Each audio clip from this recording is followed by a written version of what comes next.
कसं काय मंडळी, बरं आहे ना? तर चला सुरुवात करूया आजच्या गोष्टीला. तर आजची गोष्ट आहे दुधाची ताकद. एका गावामध्ये एक शेतकरी राहत होता. त्याला 2 मुले आणि एक पत्नी होती. असं त्याचं कुटुंब होतं. त्याचा दिनक्रम रोज शेतात जाणे, शेतातली कामे करणे, सायंकाळी घरी येणे, असा त्यांचा रोजचा दिनक्रम चालायचा. तर मग सकाळी औत धरायचं म्हणून आज रात्री तो जरा लवकर झोपी गेला. सकाळीच उठला. 6 वाजता उठून बैल जुतले, नांगर खांद्यावर टाकला आणि शेतात गेला. 6 वाजताचा सकाळचा टाईम, 10-11 वाजता खूप ऊन तापते, म्हणून त्यानं सकाळीच नांगर धरला. तर नांगर धरल्याच्या नंतर नांगर तो चालवत होता बैलावर. आता पहिले जे नांगर होते ते लाकडी नांगर होते आणि त्याला 1-1.5 फुटाची पास राहायची पहा. तर तो नांगर चालवत होता.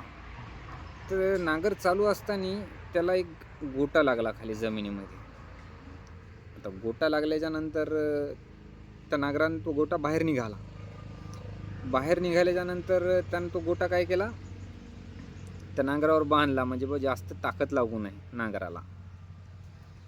गोटा बांधल्याच्या नंतर त्यानं आऊत चालू ठेवलं. चालू ठेवल्यावर 10-11 वाजत आले. त्याला वाटलं आता बैल उन्हानं घाय भरतील बा, म्हणून बैल सोडले, झाडाखाली नेऊन बांधले. त्याला चारा पाणी केलं, गाईचं चारा पाणी केलं आणि वापस आला. म्हणले आता जमीन तर सगळी नांगरणं झालीच आपली. आता हे नांगर इथं काय ठेवायचं, आता गावात घेऊन जाऊ. मग आता ते गोटा बांधून होता नांगरावर. गोटा बांधून असल्यामुळं मग त्याने ते गोटा सोडला आणि त्या बांधीवर वर ढकलण्याचा प्रयत्न केला. आता त्या बांधीच्या खाली तळं होतं. त्याने त्या बांधीवर ते ढकलण्याचा प्रयत्न केला. ते गोटा गेला आणि तळ्यात जाऊन पडला खाली. मग आता या वाघानं काय केलं, नांगर खांद्यावर उचलला आणि घराकडे निघाला. हे नांगर घेऊन गावात आला. गावात आल्यावर लोक त्याच्या नांगराकडे सारखे बघायला लागले. सारखे पाहायला लागल्यावर लोकांच्या लक्षात आलं की बुवा याची फाळ पिवळ्या कलरची चमचम चमकायली कशी काय.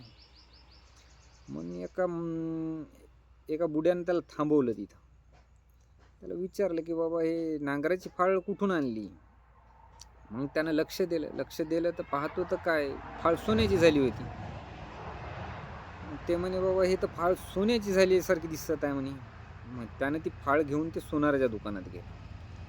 तिथं चेक केल्यानंतर त्याला समजलं की फाळ सोन्याची झाली. त्या बुड्याने विचारलं तू आज काय केलं. तर त्यानं सांगितलं की बुवा मी सकाळीच गेलो, शेतात जाऊन नांगर हाणला, मला एक दगड लागला होता. दगड काढला आणि आपल्या नांगरावर बांधला. त्याच्यावर 10-11 वाजेपर्यंत नांगरणी केली आणि ते दगड म्या बांधीवर ठेवण्याचा प्रयत्न केला, पण ते खाली जाऊन त्या तलावात पडला. मग त्या बुढ्याच्या लक्षात आलं की ते दगड नसून परीस होता. मग सगळं गाव परेशान की बुवा आपल्या हातात परीस आलं होतं, पण ते गेलं. मग त्यानं त्या टेकडीवरच्या साधूबाबाला आमंत्रण दिलं. मग सगळे लोक त्या टेकडीवर गेले. साधूबाबाला त्याने ही घटना पूर्ण सांगितली.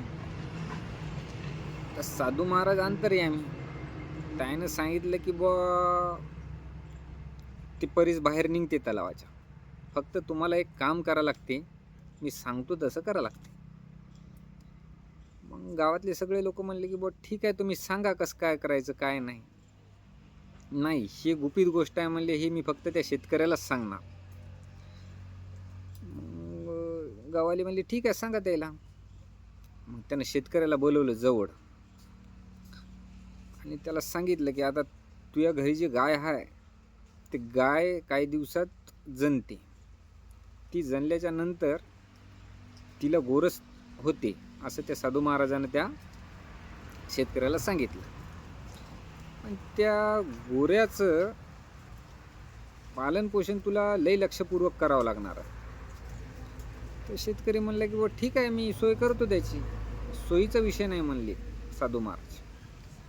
त्या गाईचं एकही थेंब दूध तू काढू नको म्हणले. या गोऱ्यानं जर सगळंच्या सगळं दूध जर पिलं तर ते परीस हे गोरं बाहेर काढू शकते बुवा, नाही तर ते परीस निघत नाही म्हणले. त्याला सक्त ताकीद दिली की बुवा तू या गाईचं एक थेंबही दूध काढू नको, पूर्ण गोऱ्याला दूध तू पाच. तेव्हा ते परीस या गोरे तेव्हा ते परीस निघते बाहेर. ठीक आहे म्हणे, चालते म्हणे. शेतकरी आला घरी. गाववाले विचारायले, साधू महाराजांना याच्यासाठी सांगितलं नाही की बा लोक त्या गाईचं दूध काढतील. सगळ्याला जर माहीत झालं तर समजा जे जळक्या वृत्तीचे लोक आहेत त्या गाईचं दूध काढतील की हो. म्हणून त्यांनी साधू महाराजांनी त्या शेतकऱ्यालाच सांगितलं. मग आता झाला असं की गाय इली. आमच्या इकडे इली जनली असंच म्हणतात बरं का मित्रांनो. तर ते गाय जनली.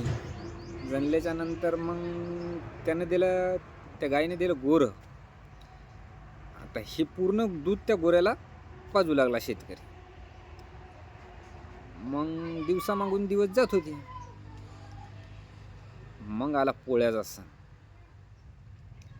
त्यानं घरी सांगून ठेवलं होतं की बुवा या गायचं एक थेंबही दूध काढायचं नाही, पूर्णच्या पूर्ण त्या गोऱ्याला पाजायचं. मग आला पोळ्याचा सण. आता पोळ्याचा सण आल्याच्या नंतर त्या पोळ्याच्या करीला काय झालं, खांदे मळायला दूध लागते पहा मित्रांनो. तर मग खांदे मळायला त्याच्या बायकोनं काय केलं, जरासं वाटीभर दूध काढलं. कारण बैलाचे खांदे मळायला दूध लागते ना. आणि मग पोरायला सांगितलं की बुवा बाबाला नका सांगू, नाही तर सांगसाल तुम्ही. ते म्हणले की बाबा दूध काढायचं नाही.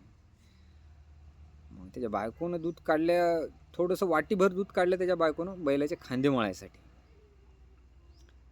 मग असे दिवस निघत गेले.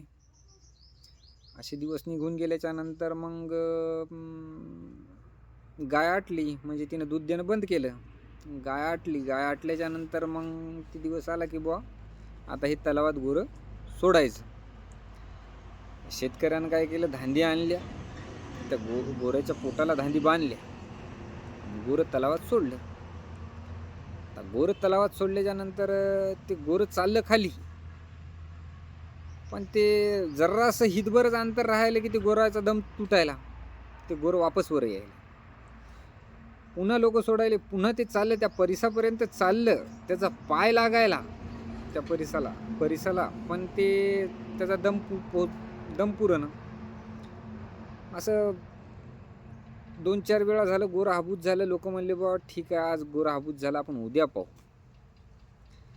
उद्या पुन्हा त्यानं ती प्रक्रिया केली. पुन्हा गोरं तलावात सोडलं. गोरं त्या परिसापाशी चाललं आणि जरासं अंतर राहिलं की त्याचा दम तुटायला. दम तुटला की गोरं वापस वर यायला.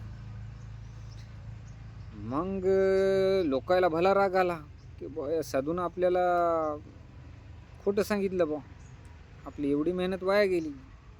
सगळं गाव आणि ते शेतकरी त्या साधूपाशी परत वापस गेले. त्यानं सांगितलं की बुवा गोरं मधात चाललं, थोडंसं अंतर राहिलं बहुतेक आणि गोरं वापस यायलं वर, त्याचा दम पुरण. साधू महाराज म्हणले की बा ते दूध काढलं होतं का त्या गाईचं. तर शेतकरी सांगायला की बा दूध नाही काढलं म्या गाईचं, पूर्णच्या पूर्ण गोऱ्याला पाजलं. आता याला काय उपाय आहे बुवा, असं ते विचारू लागले साधू महाराजाला. साधू महाराजांनी सांगितलं तुमच्यापाशी एकमेव एवढाच चान्स होता त्या परीस काढायचा, कारण आता ही योग येणारच नाही असा. तुम्ही घरी जाऊन विचारा एकदा की त्या गाईचं दूध काढलं होतं का ते. मग शेतकरी घरी आला. घरी आल्याच्या नंतर रागानं घरी विचारलं बायकोला, ते दूध काढलं होतं का म्हणे. बायकोला वाटलं आपण खरंच सांगावं तर नवऱ्याची नाराजी होईल, म्हणून बायको म्हणे बुवा नाही दूधच काढलं नाही म्हणे. साधू महाराजांना सांगितल्यामुळं शेतकऱ्याला वाटलं की बुवा आता हे 100% खरी गोष्ट आहे. साधू महाराज जे सांगायले ते 100% खरी गोष्ट आहे. त्यानं काय केलं, बडगण घेतलं आणि बायकोला बडवायला चालू केलं. बायकोनं सांगितलं की बुवा दूध काढलं होतं म्हणे म्या, पण वाटीभरच काढलं होतं. म्हणजे बैलाचे खांदे मळायचे होते, त्या दिवशी दूध नव्हतं खांदे मळायला. खांदे मळायसाठी मी वाटीभर दूध काढलं. म्हणजे तीच जर त्या दिवशी त्या बाईनं ते वाटीभर दूध काढलं नसतं तर ते परीस त्या शेतकऱ्याला वरती आला असतं. तर तुम्हाला ही गोष्ट आवडली असेल मित्रांनो, तर जर तुम्हाला ही गोष्ट आवडली असेल मित्रांनो, तर नक्कीच लाईक, शेअर आणि सबस्क्राईब जरूर करा. तर या गोष्टीतून ही आपल्याला शिकायला मिळालं मित्रांनो, की दुधा एवढी ताकद कशातच नाही. 100% व्हिटॅमिन, कॅल्शियम जर कशामध्ये असेल तर ते फक्त दुधामध्ये आहे, आणि तेही गाईच्या दुधामध्ये. जर्शा नाही बरं का, गावरानी गाईच्या दुधामध्ये. तर चला ठीक आहे मित्रांनो, धन्यवाद.